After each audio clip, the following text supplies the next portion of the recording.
Et nous prenons la direction des Sables-d'Olonne. Emmanuel Faure nous attend aux avant-postes du départ du Vendée Globe. Bonjour Emmanuel, c'est un tour du monde à la voile, en solitaire, sans escale ni assistance qui partira demain.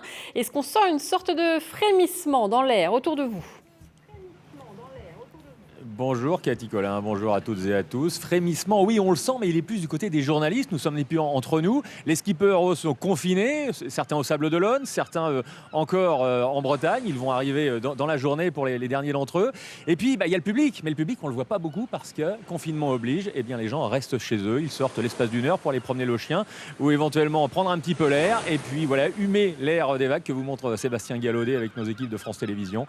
Mais il n'y a pas grand monde. Donc on sent que l'adrénaline est là, mais c'est chacun un petit peu qui la vit en solitaire, à l'image de cette course. À mes côtés, vous connaissez ce monsieur, regardez, Jean-Luc Vandenesse, l'un des marins les plus expérimentés qu'on ait en tout cas en France.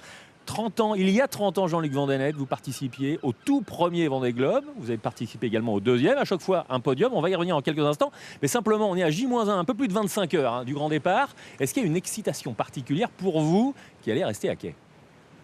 C'est sûr que c'est totalement excitant. Dans cette période où on est confiné, je pense que ça va être justement une espèce de bouffée d'oxygène où on va partir avec eux et on va les suivre avec un grand intérêt. Partir avec eux pas très loin. Vous serez où demain ? Vous serez en train de sortir alors que c'est pas trop autorisé ou alors vous serez en mer parce qu'il y a quelques bateaux qui vont accompagner quand même ? Non, alors je vais regarder sûrement le départ depuis chez moi puisque j'ai une vue sur le chenal extraordinaire. Et puis après, j'ai une autorisation exceptionnelle après 6 tours du monde d'aller faire un petit tour en mer. Donc je crois que je vais en profiter. Oui. Bon. Il va faire un temps super. Restez avec nous Jean-Luc, on a encore plusieurs choses à partager. Fanny Borius, on va vous retrouver sur les pontons du Vendée Globe. Ce matin, il y avait un point presse avec les organisateurs de la course. Vous y étiez avec Damien Ravelot. Alors on va préciser tout de suite, il n'y avait aucun skipper, tous sont confinés, je l'ai dit il y a quelques instants. Mais la grande question est portée évidemment sur la santé, crise sanitaire oblige, à un petit peu moins de 25 heures du départ. Est-ce qu'ils sont toutes et tous en mesure de prendre le départ ? Tous en bonne santé ? Bonjour Emmanuel, eh bien la direction de course n'est pas encore en mesure de nous le dire. En fait, tous les skippers ont passé un test négatif il y a une semaine et ils ont tous repassé un test hier, les derniers vers 17h et donc on n'a pas encore tous les résultats. La direction de course nous indique pour le moment que la moitié des skippers est à nouveau négative et pourra prendre le départ demain sans nous préciser lesquels. Et donc on est toujours en attente pour l'autre moitié des skippers. Des skippers qui sont tenus d'embarquer avec eux sur leur bateau un appareil capables de calculer leur taux d'oxygène dans le sang, une façon de contrôler leur santé en mer en cas de symptômes dans les prochains jours.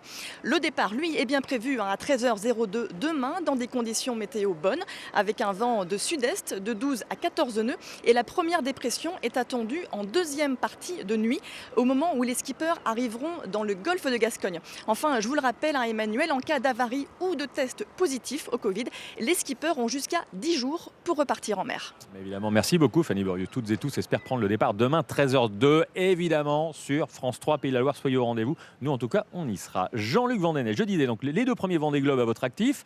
Vous avez terminé 3e en 1990 sur la première édition, derrière Titouan Lamazou et Loïc Perron. Et 2e l'édition suivante en 92-93, derrière Alain Gauthier. Quel souvenir vous gardez-vous de cette course à laquelle vous participiez ? Le premier Vendée Globe, qui s'appelait Vendée Globe Challenge, on partait dans l'inconnu.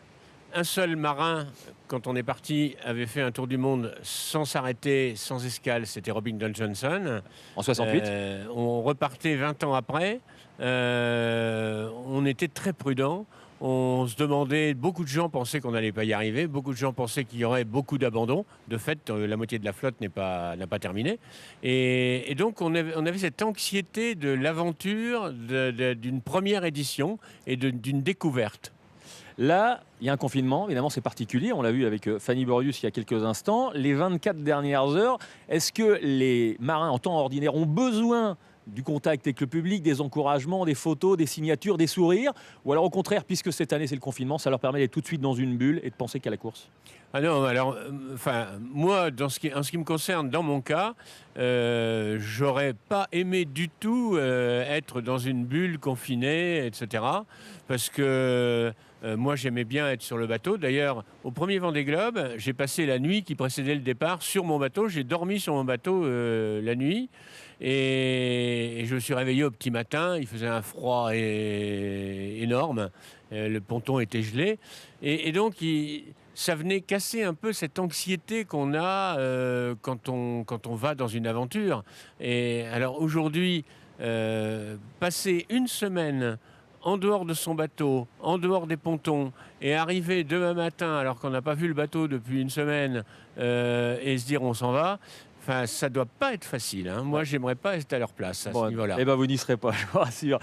Sébastien Simon, qui prend demain le départ pour son premier Vendée Globe, disait il y a quelques jours, si jamais il n'y a personne sur les pontons, ce qui sera le cas, ou en tout cas sur le chenal, le long du chenal qui est derrière nous, j'aurais un peu l'impression qu'on me vole mon Vendée Globe, parce que la fête fait partie de la compétition. Mais bien sûr, bien sûr. La fête, elle est de tous les instants, et au départ et à l'arrivée. Et puis ensuite, on emmène avec soi tout le public qui nous suit, tous les gens qui s'intéressent à cette épreuve. Et alors aujourd'hui, les bateaux sont de plus en plus performants, donc on se pose de plus en plus de questions. On était loin de ça au premier Vendée Globe, on allait beaucoup moins vite. Et c'est une évolution de la course. On cherche toujours à aller plus vite, on cherche toujours à faire mieux, on cherche toujours l'exploit de plus en plus. Bon, alors on parle du confinement, il concerne évidemment les skippers, on l'a évoqué il y a quelques instants, pour aujourd'hui encore, car dès demain, pas de télétravail pour eux, ils seront obligés d'être sur le bateau. Pour l'heure, ils profitent donc des derniers instants encore en famille, à l'image de Kevin Escoffier. Ils sont impatients, comme Jérémy Bayou, ou très philosophes, comme Jean Le Calme. Tous ont été joints durant la semaine par Gwenaël Bron et Stéphane Sevillier. L'immensité des mers, les paquets d'embrun, la solitude, c'est pour bientôt. Samedi, Kevin Escoffier partira pour son premier Vendée Globe. En attendant, le marin breton est confiné à la maison. Ouais, tu profites de papa? Ouais, avant sa course. Parce qu'on a à la fois hâte d'y être, d'être libéré un petit peu de cette pression, de cette montée crescendo jusqu'au jour de départ. Et puis on a toujours aussi envie de grappiller tous les petits instants avec la famille, de grappiller ces instants pour avoir plus de temps pour optimiser la météo, optimiser le bateau. Et donc on est toujours partagé un petit peu entre ces deux sentiments. À travers leur aventure, on dit parfois que les coureurs au large agrandissent le monde pour nous. C'est une jolie phrase qui est en plus paradoxale, au sens où on ne fait que diminuer le temps que l'on met pour le parcourir. Oui, aller vite et plus vite que les autres, c'est aussi ce qui motive Jérémy Bayou. Le vainqueur de la Vendée Arctique, 3e du dernier Vendée Globe, est confiné au Sables d'Olonne.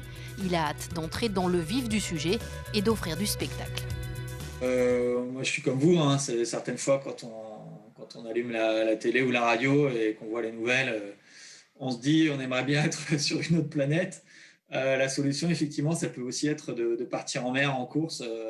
Donc, il y a forcément un côté un petit peu égoïste là-dedans. Même si on est encore plus pressé de partir que d'habitude, je crois qu'on aura encore plus envie de partager que d'habitude. Et que voilà, c'est génial que la course puisse avoir lieu. On va vivre un truc fabuleux et je pense que le public aussi.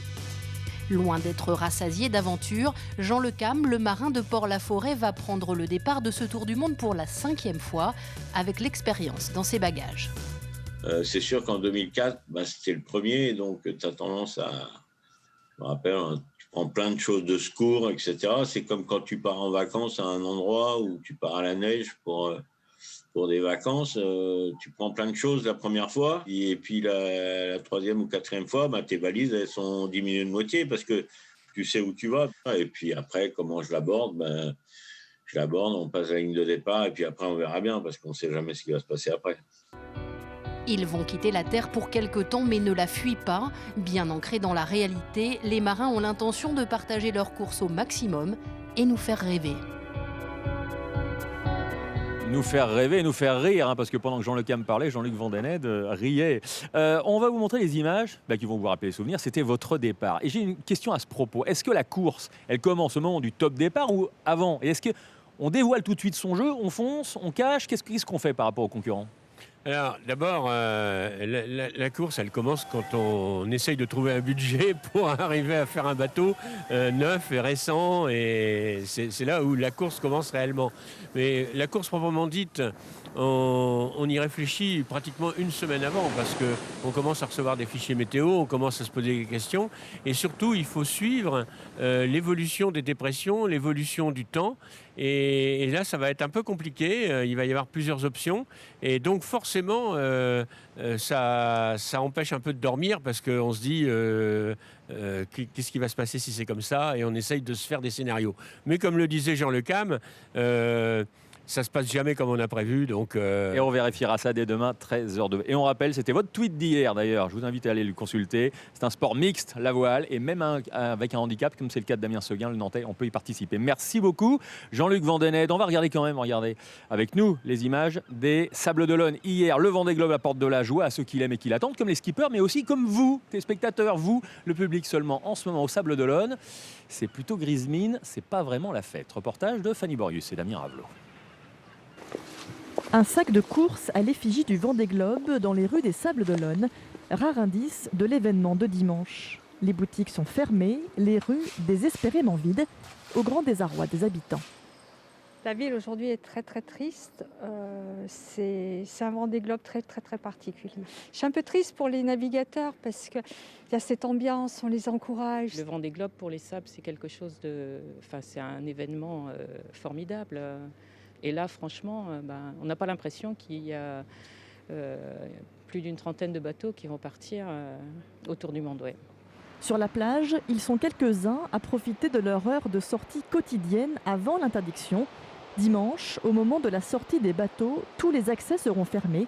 Sur le port, les remblais et le chenal, entre 7h et 11h. Ça coupe la magie du Vendée Globe habituel et on va se sentir un peu seul, quoi. Voilà. Voilà, de ne pas pouvoir les accompagner non aussi. C'est vrai que même pour eux, le départ c'est important parce que c'est quand même un tour en solitaire. Pour la première fois depuis 1989 et la création du Vendée Globe, la descente du chenal se fera sans public, sans l'effervescence du départ.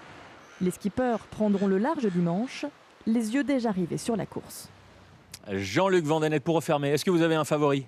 Ah oui, c'est Jérémy Bayou, mais sur le bateau d'Armel Tripon. Ça va être difficile de faire ça, chacun son bateau. Merci beaucoup, Cathy. On vous retrouve. Je crois que vous avez des rendez-vous à nous donner à propos du Vendée Globe sur France 3. Oui, effectivement, Emmanuel. Merci. On vous retrouvera, vous, déjà, ce soir en direct des Sables d'Olonne. Le magazine Littoral cet après-midi en direct, 15h15. Et puis, une bonne partie de la journée demain, le Vendée Globe dès 8h10 avec une première émission spéciale pour la descente du chenal. Puis Littoral à 10h50 sur Miranda Meron, l'une des outsiders de ce tour du monde. Et puis, à partir de 11h25, l'ultime attente avant le départ. Voilà, c'est la fin de cette édition. Je vous souhaite une excellente après-midi. À ce soir.